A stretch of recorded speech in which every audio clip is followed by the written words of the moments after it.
everyone. I'm Julie Wilder, and I'm here to give you the Cosmosis Astrology report for this coming Libra new moon. Um, love your donations. Would love those. But this is just kind of a love offering that I do for people. Typically I give this my first draft of the presentation at my bookstore, Spiral Circle Bookstore and More in Orlando, Florida, for the new moon. And then I usually get it up a little bit quicker. Today took a little bit of a while. So we've had all of these. This is the event horizon for September. And we've gone through some of these events already. Right now we are honing in on the 17th, which is the super full moon in Pisces and a partial lunar eclipse. This is kind of a newer new moon situation. We haven't had a full moon and a lunar eclipse in Pisces in I think decades or something like that. So that's what's going on. And then on the 22nd, we have the fall equinox, which the sun enters Libra, and then Venus enters Scorpio, and then Mercury is going to enter Libra. So the way that I do these reports is based on showing you kind of the lay of the land. I make a line of calendars that go with some of the systems that I put out here. But the way I do these is really based on looking at the lay of the land and looking at the context of the situation and dialing in. And I'm very interested in mundane astrology. So this is the September 17th.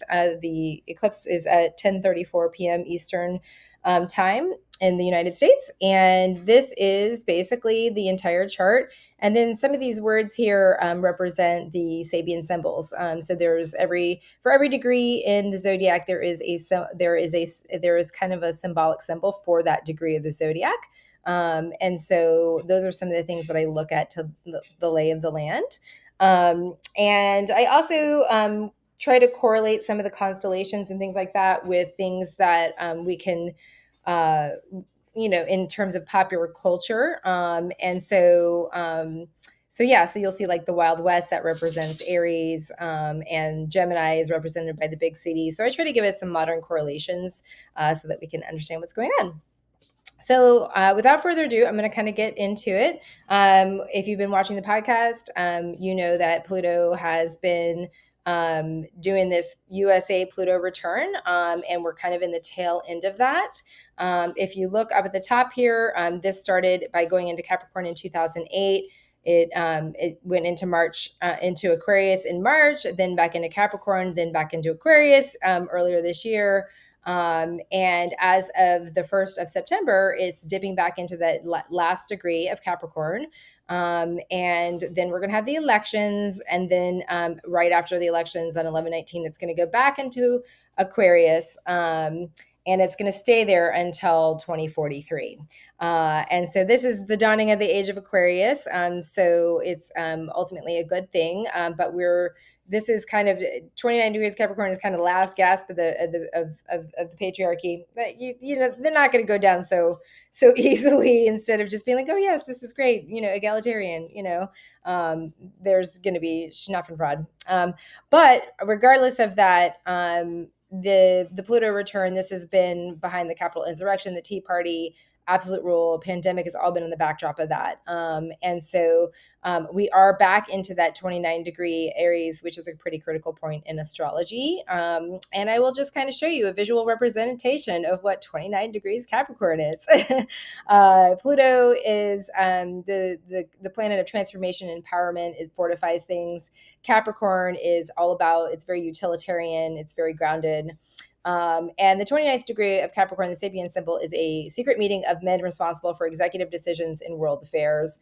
Now, these Sabian symbols were written before some of the modern things. This could really be like anybody, but it is very fitting for this exact moment. So meeting with others to lay out plans, have secret meetings of people that are VIPs in some way, in charge of decisions or governments or empires, or it could even just be a small business, or a regular corporation. And so this is, all of that kind of stuff. So this is about masterly control, sharing innermost secrets, confidential information, the big guys calling the shots, governments and secret spies, strategies, having a say, council doors, right?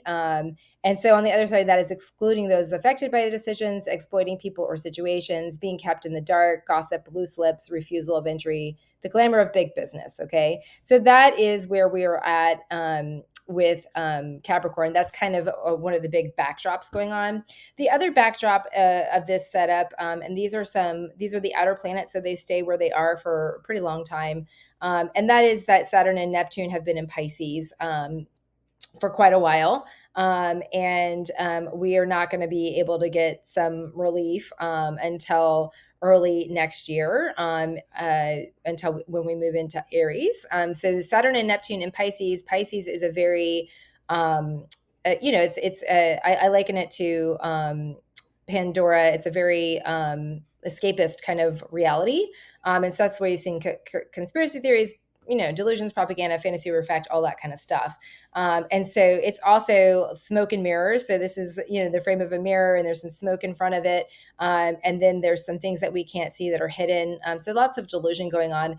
But one of the things that we have to remember is on the other side of this is some clarity. And that is the entire point of, some of these atmospheric conditions is for us to be able to actually see through those smoke and mirrors and be able to see ultimately what's going on. So that's another backdrop thing that's been going on. But Saturn has been in Pisces since March of 2023, and Neptune has been in Pisces since June of 2023. And again, we're not going to be able to get into Aries until it looks like Neptune goes in March, and what is that, May? Aries. It goes into Aries. Saturn goes into Aries in May as well. And then it will dip back into Pisces for a hot minute because we have retrogrades, and then finally it will go back into Aries again. So I just wanted to let you know that, and I also wanted to talk to you about the Sabian symbols that they're at right now, and also something that's going on as well. So we don't just have Saturn and Neptune in Pisces, but this full moon again, we have the moon in Pisces joining them as well. So that's pretty interesting, and that's the first time that's happened in a while. And so I just want you to kind of remember this image right here. You've got these waves of information. You've got two different people, going towards something else. And the Sabian symbols, the Pisces will be at 25 degrees for the moon, and that is a new moon reveals that it's time for people to go ahead with their different projects. So if you see that, you see these two different people going on with their different projects. So this shows being able to see or to accept when it's time for people to move on or depart from each other. They need to go ahead with their different projects. Their focus has changed. Quite possibly they've parted ways. This is a picture here of new beginnings. So it's not necessarily like a terrible thing. It's actually like, being released to do what is new. And so that's applying talents in those new directions. So yeah, new jobs, new directions, divorces. In my community, we're seeing a lot of businesses shutting down right now. That's kind of a big deal. And so there's, this feeling of being split off and alone, not giving emotional support, the fear and loathing of separation, failing relationships, overthrowing the old too quickly, fickleness, so that's definitely like right up here in this eclipse. But we also have Saturn at 15 degrees Pisces. And this is a quiet moment. A creative individual experiences the flow of inspiration. So this is being open to higher forces and ideals. This is very, very dreamy. I would say avoid like, intoxication, but really get into dream work, and envisioning and really, thinking about things like from that. You might need a little bit of rest. And, looking at lots of ideas that don't translate into reality, loud voices in the head, wild goose chases, schizophrenia, shutting off from others. So, you're going to want to be able to just get really quiet, rest up, and, do a lot of journaling, do a vision board, do things like that. And don't really act right now, if you can. And then, of course, Pisces also sitting here. This is at 28 degrees Pisces. Neptune is light breaking into many colors as it passes through a prism.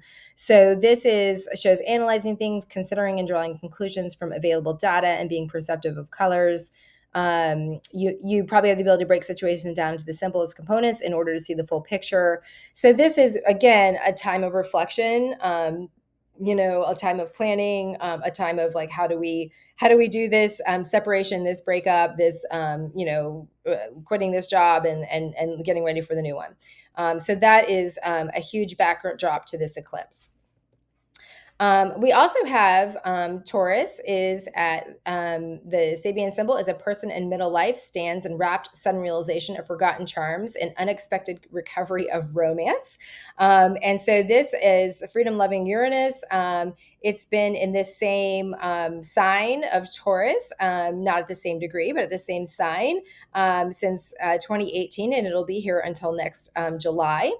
And so Uranus is individuality and freedom, innovation, and Taurus is a very, very grounded one. So those two sometimes don't always if you want it. Yeah, I mean, it can. Tauruses are pretty stubborn and they like to do their own thing, and be free to do that.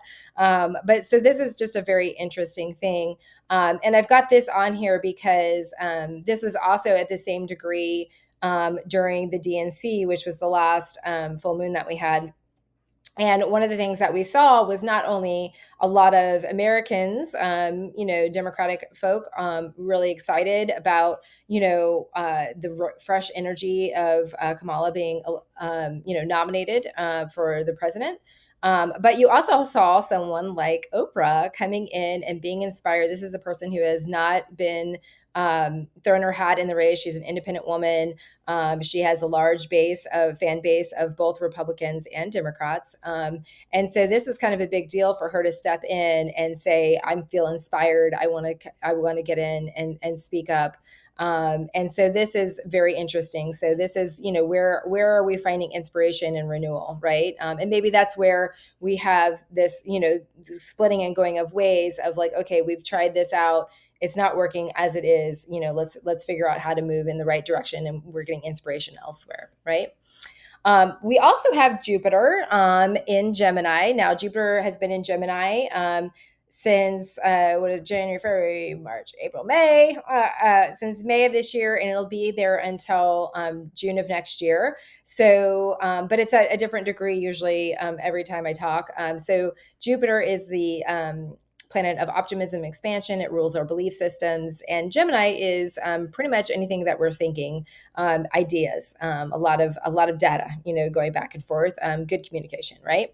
So, being at 20 degrees Gemini, this is the Sabian symbol for a tumultuous labor demonstration, and you'll see, this is a capitalism isn't working. And then you've got this little person right here in this little side cartoon saying, raise the minimum wage. And then you've got this, the 1%er up here saying your greed is hurting the economy while they sit on a pile of money, right? And so this symbol shows a need to periodically stand up when things aren't going well or when there's a feeling of being taken advantage of.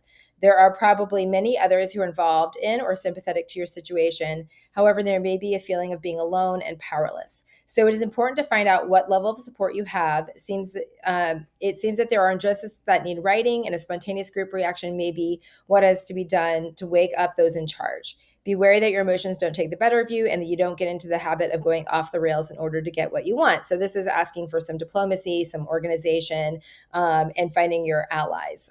So this is pushing for change in the status quo, feeling hard done by or taken advantage of, seeking a better share of the profits.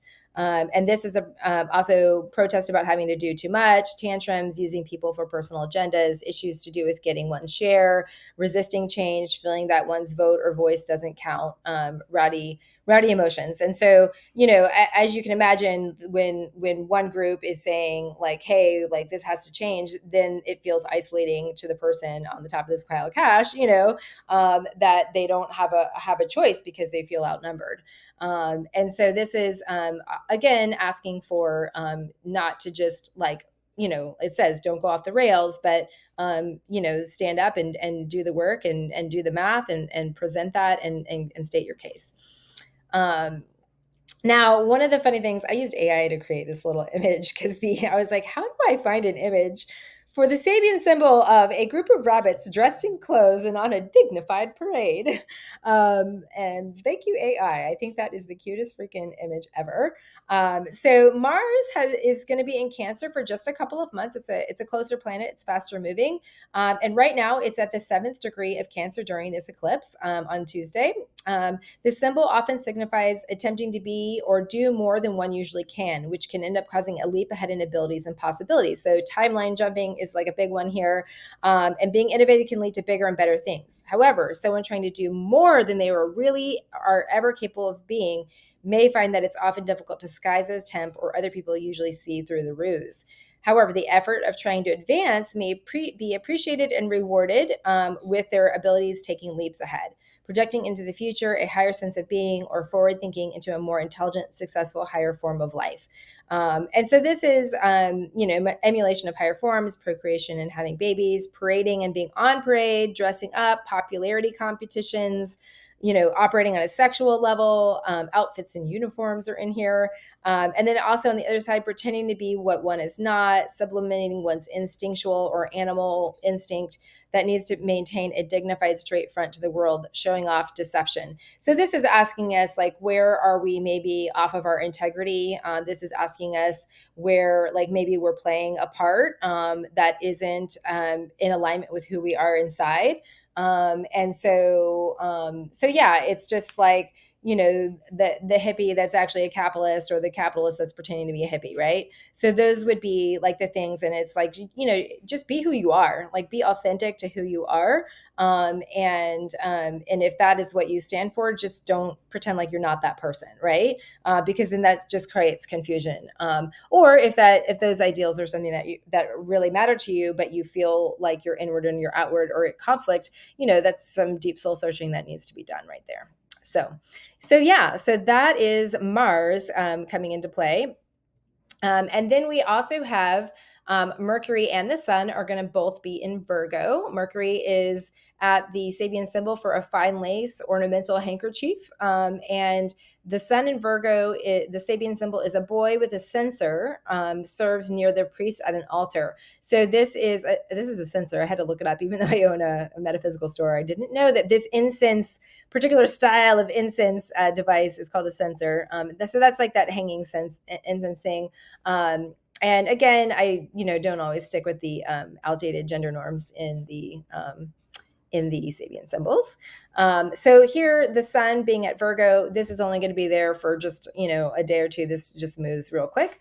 So this is the Sun being power, right, and Virgo being analytical and competence. So this symbol implies doing an apprenticeship or spending time with someone who knows about a skill, craft, or profession, or being in an authoritarian position with someone younger or less experienced who's rising through the ranks, learning as they go. It doesn't matter what part you're playing, even the smallest contribution is an important part of the whole. Give reverence and respect to the everyday routines and find hope renewed through promise of what's to come in the future. Either your time is coming as you grow and mature and take a higher position in life, or you're handing over the reins to someone younger who's prepared to carry on work. And so this is like doing with silence and devotion, participating in the toil, but not the glory, altars and shrines, incense and candles, passing down wisdom and knowledge, work experience. But also there's a dominated by a spiritual hierarchy, doing lesser things, avoiding responsibility, imbalance of responsibility or rewards, abuse of power, exploiting the innocent. And that kind of goes back to this, right? It's so beautiful how some of these charts really pull together. And so that goes back to don't be out of integrity with, who you are truly on the inside, and just, don't avoid your responsibilities. Like let's own up, right? And then Mercury, which is thought and communication in the mind, it loves to be in Virgo. But this is an interesting one because Virgo is not typically too emotional, right? And so this is a fine lace ornamental handkerchief. This is the symbol, speaks of emotions and the delicacy of feelings, or a preparedness to show one's emotions. Often the ornamental handkerchief shows someone who has issues or problems with being emotional, letting go, or crying. It can, however, show a person who's always there at the ready for people who need a shoulder to cry on or a kind ear to listen to. Sometimes the smallest tokens of your past, like a fine lace handkerchief, can bring us a sense of security and joy.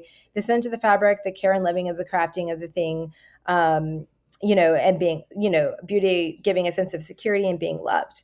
But of course, there's a delicacy of feeling here, and attention to detail, valor, and bravery, also hypersensitivity, some kind of artificial vanity type issues might be coming up. But then also the artificial sob story, false sympathy for others, the past that should be forgotten, everything having to be perfect, crocodile tears, mass manufacturing. So this is kind of like Karen energy as well. So just remember that as we get into the next one, which is Venus. Venus is going to be in Libra. Venus loves being in Libra. But this is an interesting degree that it's at. The Sabian symbol is a third wing on the left side of the butterfly. And this symbol can show imbalances of many kinds: spiritual, mental, spiritual, or emotional, physical. I'm sorry, I'm tripping over my words. So understanding and accepting fragility and differences in ourselves and others can lead to greater empathy for those who have difficulty operating efficiently in the world. That kind of goes back to the crocodile tears Karen energy from the previous slide. When the transformation into full potential occurs, it is wonderful. However, you may feel that you are unnaturally developed or somehow lopsided in the emotive, intuitive realms. Instinct may swamp logic, or logic may tank from instinct or intuition. Physically, one side of your body could work more efficiently or smoothly than others. It helps to try to regain balance and equilibrium, trying to find that still space in the middle. Again, great time to reflect, really trying to get centered, trying to find balance right here. And so this is also creative over imbalance, oddities, beautiful imperfections, one side being more perfect than the other, being light and flippant, savants, bodily impairments, and handicaps. Also, unrealistic reliance on being different, obsession with strange things, flapping around and not getting anywhere, restlessness, nervousness, lopsidedness. So, this is the energy of the eclipse that we're dealing with. It's just really important to be able to understand what is going on in the sky so that we can just be more in observation and less in victim mode, right? What part are we playing in this drama? And it's very, very easy to feel victimized or to play the victim. But everybody makes choices. And we can either we're writing our own stories. We can be the heroes of our stories, or we can be and the villain in someone else's at the same time, right? And so try to be dreaming about what story you would like to write on the other side of this. How do you want this outcome, this relationship ending? How do you want that to be written? And how do you want the new things to be written as well? So a lot about value and worth, I would think, in here as well, facing our own fragility. So just kind of be in this energy. It's going to be a very interesting setup. I didn't even get into some of the other angles and aspects and things like that. I'll leave that to other people. This is the way I like to do. The way I like to do the charts is to just give you that Sabian symbol, because I think it really gives you the context for where we're at and where we're going, and you can just kind of check in, like, how is this hitting to me? Where am I being fragile? Where am I being am I being taken advantage of, or is the other person being taken advantage of? What is the truth here? And you'll get somewhere. It'll be great. Thanks for tuning in. I appreciate you guys. My name is Julie Weiler. I make a line of astrology calendars, and I am also the co-owner of an amazing bookstore called Spiral Circle Bookstore in Orlando, Florida. Spiralcircle.com and spiralspectrum.com for both of those. I really, really appreciate it. You guys have a great one.